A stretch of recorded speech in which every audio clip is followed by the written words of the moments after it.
Assalamualaikum warahmatullahi wabarakatuh. Terima kasih dari presentasi teman-teman. Tadi sudah menyinggung tentang Toharoh ya. Saya sekilas mau memaparkan sedikit yang berkaitan tentang sir atau rahasia-rahasia, hikmah-hikmah yang tersembunyi. Kenapa umat Islam itu disuruh untuk bersuci menurut syariat. Sebagaimana di dalam Al-Quran itu kita seringkali menemui ayat-ayat di mana orang Islam ketika dalam keadaan hadas atau dalam keadaan kotor, itu keadaan hadas besar, hadas kecil, kita disuruh untuk mandi atau bersuci dari hadas besar dan hadas kecil sebelum melaksanakan sholat. Saya mulai untuk nanti kita bahas, kalau waktunya masih ada, kita bahas yang berkaitan dengan wudhu, berkaitan dengan mandi, dan berkaitan dengan tayamum ya.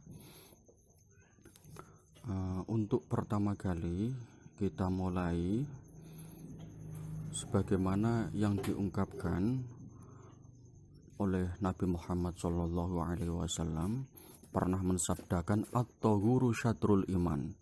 Kebersihan adalah sebagian dari cabang keimanan. Ini pemahaman dari At-Thaibi. Hadis tersebut itu keterangannya, keimanan itu berjumlah lebih dari 70 cabang. Jadi At-Thaibi itu menuturkan kebersihan lahir merupakan tanda dari kebersihan batin. Kondisi yang tampak atau kondisi lahir merupakan cerminan dari kondisi yang tidak tampak, kondisi batin. Jika anggota badan membersihkan anggota yang lahir dari hadas dan dari najis, maka ada tuntutan untuk kebersihan batin juga, yakni dengan cara bertobat. Sebagaimana dalam firman Allah Al-Baqarah 222 disebutkan innallaha yuhibbut tawwabina wa yuhibbul mutatahhirin. At-tawwabin ini adalah sebagai kunci di mana seseorang ketika orang hamba itu harus dituntut bertobat karena dari beberapa dosa-dosa yang telah dilakukan. Ini adalah kesucian batin. Dan yang kedua adalah al-mutatahhirin, ini sebagai kunci juga untuk kebersihan lahirnya. Jadi seorang muslim harus dituntut suci secara lahir dan suci secara batin. Kemudian ini saya pilih dulu ya, alat bersuci itu kan ada dua. Yang pertama adalah air dan yang kedua adalah debu. Oke, kenapa itu air yang dipilih? Kenapa air itu dipilih? Karena menurut beberapa pendapat ulama, itu diantaranya adalah tentang perdebatan dulu. Perdebatan yang pertama adalah dari Imam Haramain. Imam Haramain itu adalah Imam Al-Juwaini, gurunya Imam Ghazali. Yang kedua dari Al-Qadhi, dan yang ketiga adalah Al-Hujjaj, Al-Muzajjaj.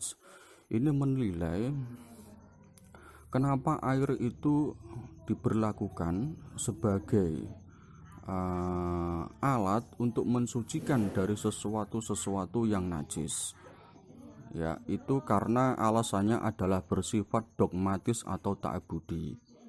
Sedangkan Imam Ghazali dan Ibnu Solah berpendapat pemakaian air itu sifatnya adalah rasional karena memiliki sifat-sifat yang tidak dimiliki oleh benda lain.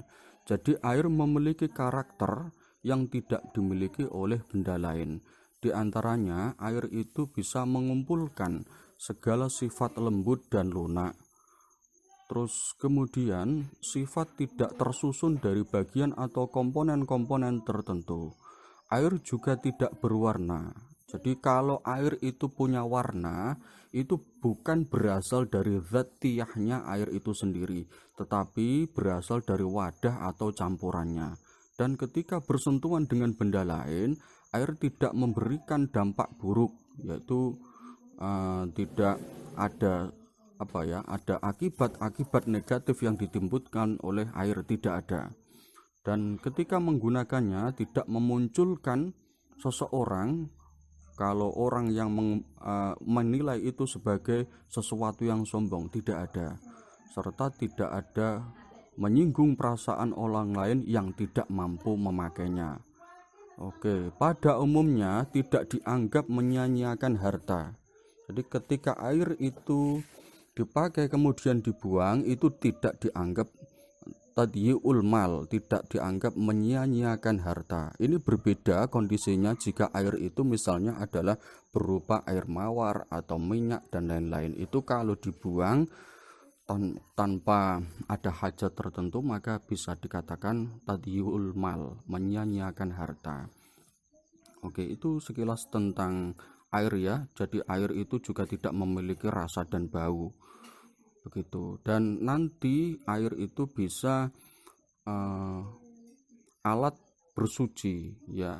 Alat bersuci digunakan untuk mensucikan sesuatu yang kotor. Itu fungsi dari air. Kemudian kita lanjut untuk pandangan medis ya. Untuk pandangan medis, jadi air itu tadi keutamaan yang dimiliki oleh air itu punya beberapa kelebihan jika dibanding dengan benda lain. Nah, ini saya kaji dari pandangan medis ya. Di air itu punya dua unsur. Jadi unsur pertama itu disebut unsur panas khusus atau specific heat. Yang kedua adalah latent heat atau panas yang tersembunyi. Nah, itu studi ilmiah mengungkapkan bahwa tetesan air yang jatuh ke kepala dan wajah dapat menghilangkan rasa pusing dan kegelisahan jiwa. Jika seseorang itu merasa pusing dan jiwanya itu gelisah, maka segeralah mengambil air wudhu ya, itu karena bisa menjadi obat buatnya. Para dokter menyarankan agar orang yang terkena penyakit insomnia, penyakit yang sulit tidur, maka segeralah untuk mandi dengan air hangat. Ini sebagai terapi biar orang itu cepat untuk tidurnya, karena ada sebagian orang itu yang memang sulit tidur. Bahkan saya diceritai oleh teman itu ada perempuan yang sulit tidur, bahkan tidak tidur sama sekali sekitar 3 bulan. Nah, itu kan entah ya, dan itu memang bawaan dari kecil ya, jarang sekali tidur. Itu nggak tahu. Kalau insomnia, jadi normalnya orang itu kan harus istirahat tidur. Nah, tidurnya itu menurut dokter kan sekitar 6, 7 sampai 8 ya. Ada yang mengatakan 8 maksimal, ada yang mengatakan 6 sampai 7. Tidak boleh melebihi itu. Dan memang harus tidur. Kalau tidak tidur nanti keseimbangan tubuhnya akan goyang, tidak seimbang. Maka kalau tidak seimbang bisa mengakibatkan penyakit ya.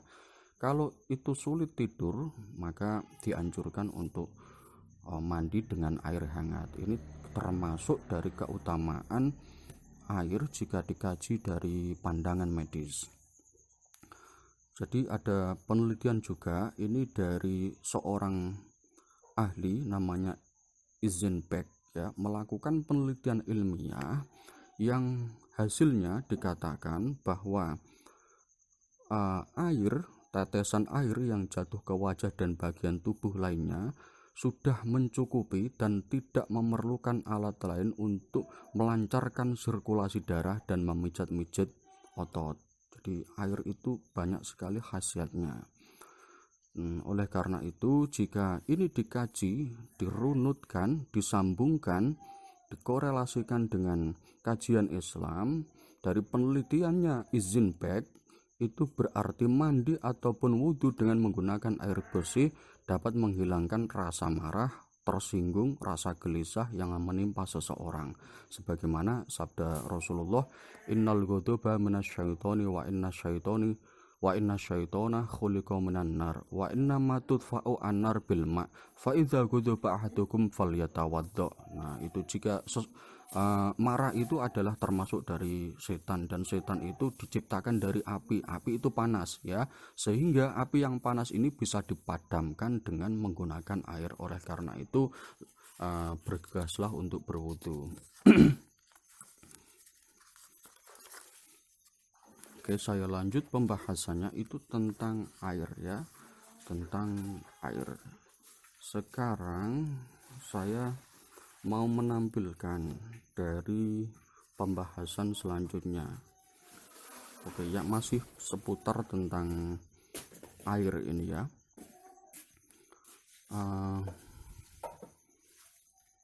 Banyak negara-negara barat, negara-negara Eropa yang mayoritas penduduknya itu adalah beragama Kristen ya.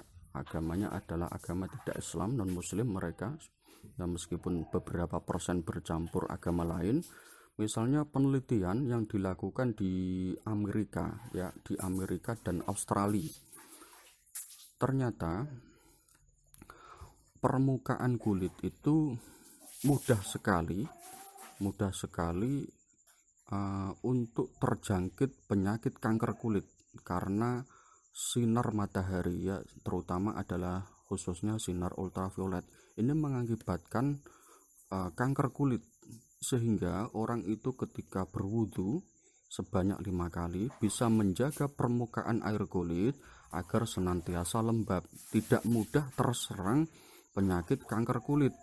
Nah, penelitian yang dilakukan di Amerika dan Australia, ternyata negara-negara barat ini itu penyakit kanker kulitnya lebih parah. Jadi kalau di negara barat itu penyakit kanker kulit itu lebih banyak dibanding di negara-negara Islam atau di negara-negara Timur Tengah itu kan, padahal terik panas matahari itu sangat menyengat dibanding di negara-negara barat yang kondisinya itu adalah kondisi negara-negara yang beriklim dingin atau kadang-kadang bahkan salju. Itu kalau dinalar kan tidak masuk ya, tidak masuk akal. Negara-negara Timur Tengah Asia ini kan relatif panas. Oleh karena itu seharusnya itu penyakit kanker kulit itu malah menyebar di sini lebih parah. Tapi kalau di negara barat, Amerika, Australia, ini penyakit kanker kulit lebih banyak, lebih populer dibanding dengan di negara-negara Islam atau mayoritas yang Islam. Itu karena rahasianya di negara-negara Timur Tengah, di Asia itu seringkali melakukan wudhu secara rutin ya, itu rahasianya.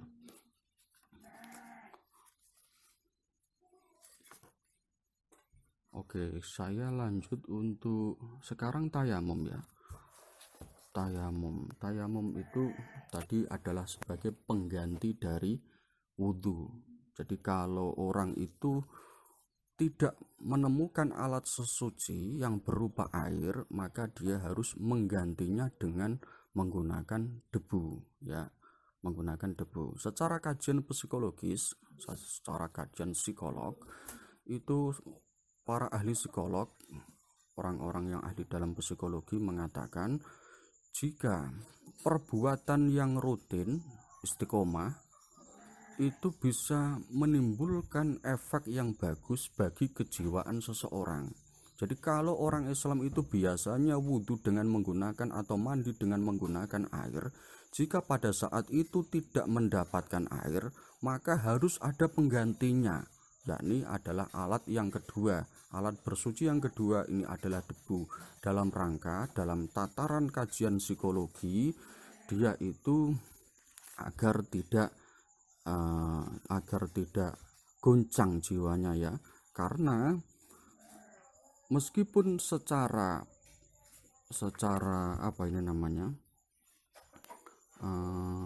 membuat seseorang merasa mudah dalam menjalankan, walaupun kenyataannya pekerjaan tersebut itu merasa berat.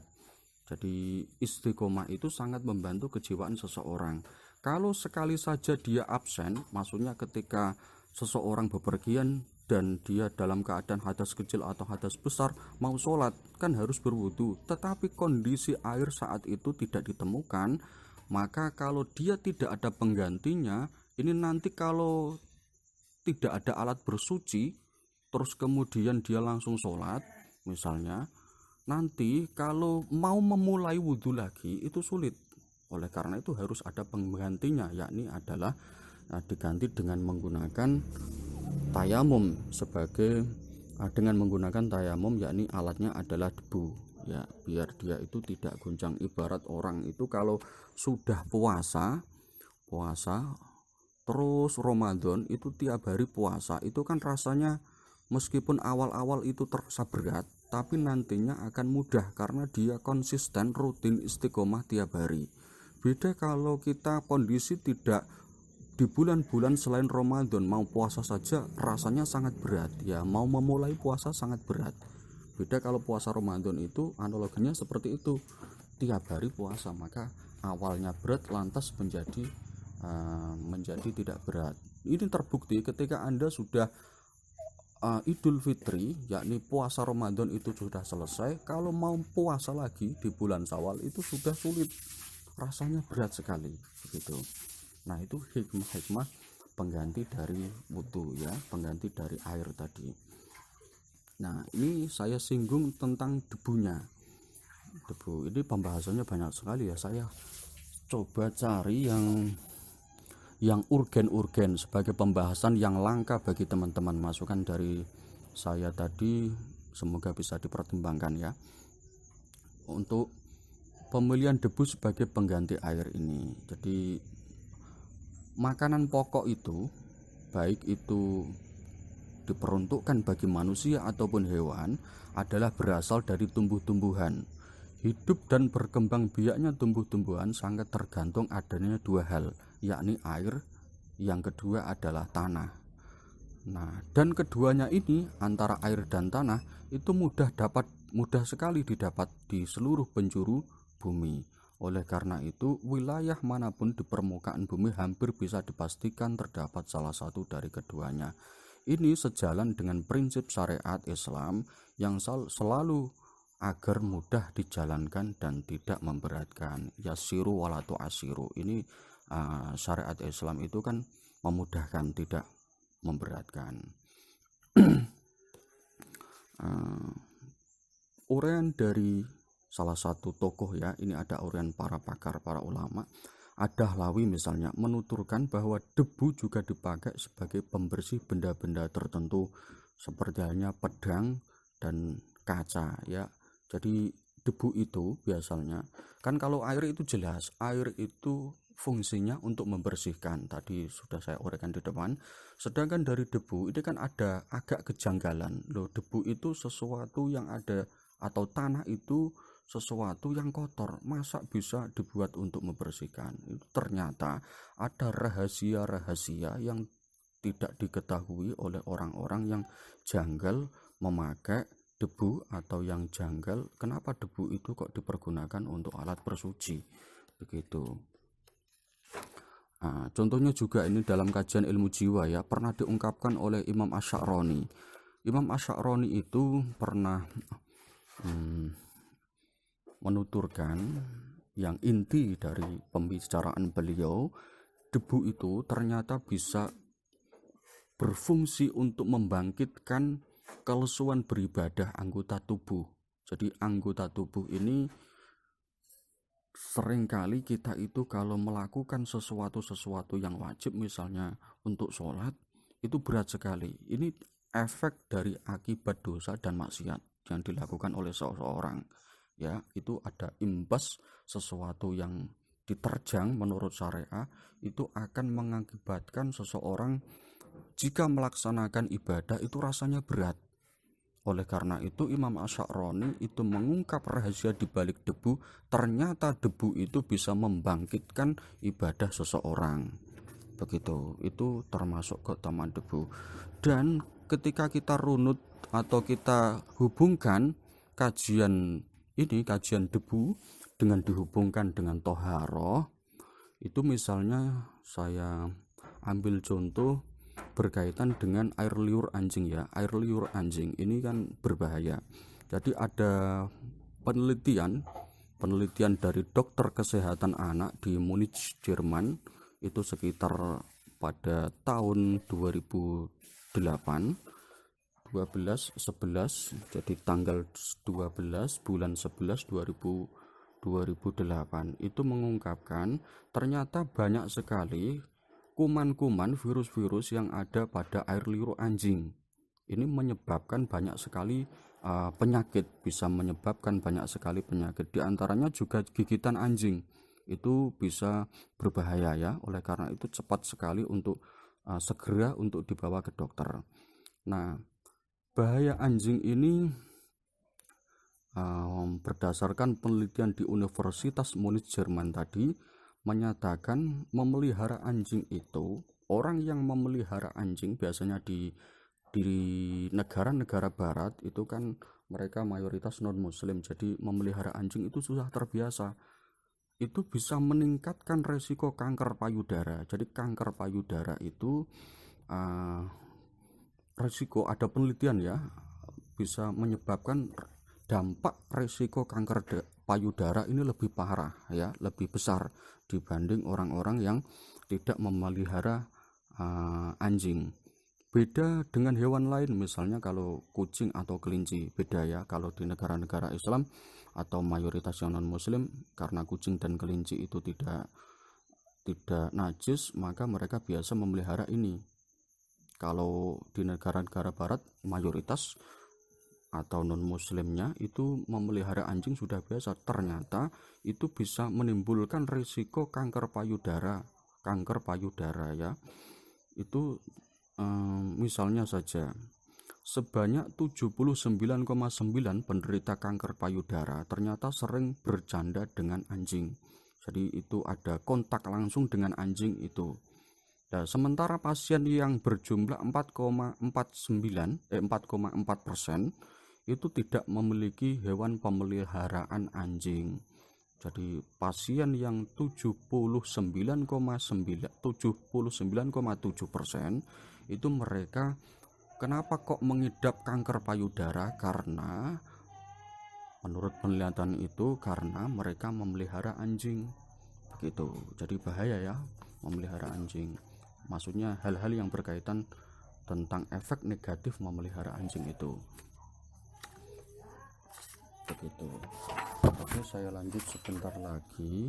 Ini terkait dengan mandi ya, yang terakhir saya singgung yang terkait dengan mandi itu asalnya pernah masyarakat bangsa Arab itu mengenal mandi janabat itu sudah lama, yakni ketika ajaran itu diwahyukan untuk Nabi Ibrahim dan Nabi Ismail. Kemudian itu kan termasuk ajaran yang disebut-sebut dalam usul fikih sebagai syar'u man qablana, syariat-syariat yang diturunkan sebelum Nabi Muhammad. Itu sudah ada mandi janabat. Dan untuk Nabi Muhammad sendiri, mandi janabat itu diwajibkan bersamaan dengan dilakukan atau diwajibkannya sholat 5 waktu ya, itu bersamaan untuk mandi janabat. Terus sebentar saya lanjut ini. Ternyata manfaat mandi ya, ini saya ngomong sebentar. Manfaat mandi itu banyak sekali ya, banyak sekali manfaat mandi. Saya contohkan, ada terapi penyembuhan ya, ada terapi penyembuhan untuk orang-orang yang sudah terbiasa mengkonsumsi narkotika dan minuman keras. Ternyata ini di Indonesia, di Pondok Pesantren Inabah Suryalaya itu mandi dilakukan ini dalam rangka untuk pengobatan, treatment ya, agar orang-orang yang mengidap narkotika dan minuman keras itu nanti bisa sembuh. Itu dilakukan, ditampung di Pondok Pesantren Inabah.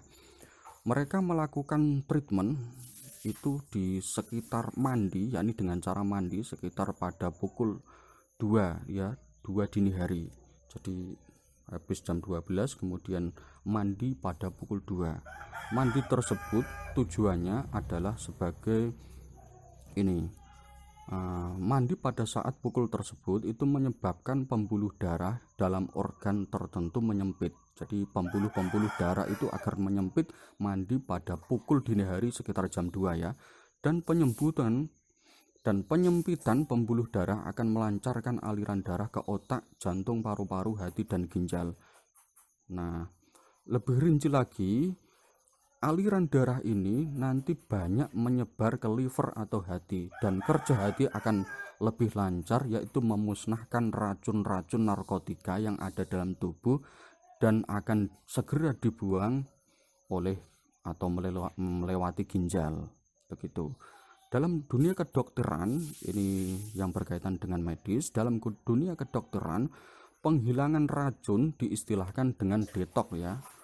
Nah, pil detox itu untuk zaman sekarang harganya, Anda tahu harganya itu, harganya sekitar 15 juta sampai 20 juta, dan ini sangat mahal sekali bagi kita kalangan Indonesia. Oleh karena itu betapa indahnya syariat Islam itu dibalik kewajiban-kewajiban yang diwajibkan Allah untuk umat Islam. Oke, terima kasih, itu saja. Banyak sekali saya ngomong mungkin ya. Assalamualaikum warahmatullahi wabarakatuh.